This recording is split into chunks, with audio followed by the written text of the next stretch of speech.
Un museo che rappresenta la storia e l'identità della nostra città. Sì, è la storia della nostra città che ha un inizio lontanissimo. Già nel 1870 c'erano le prime strutture per l'allevamento del bacco da seta e per la riproduzione. È una memoria storica della città di Vittorio Veneto e questo museo ne consolida anche per le generazioni future.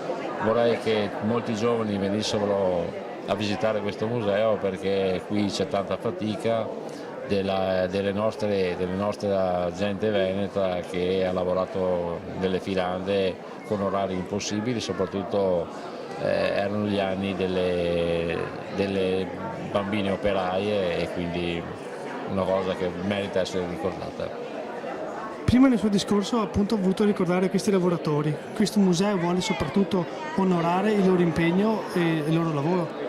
Sì, perché credo che le filandiere assieme alle mondine siano state le vere protagoniste della risorsa del nostro risorgimento economico come del dopoguerra. Le donne, le ragazzine che sono andate nelle fabbriche o nelle risaie sono state quelle che poi hanno sviluppato questa Italia che troviamo noi ed è compito nostro ricordare il lavoro e la fatica di queste nostre donne che sono state le vere protagoniste del boom economico.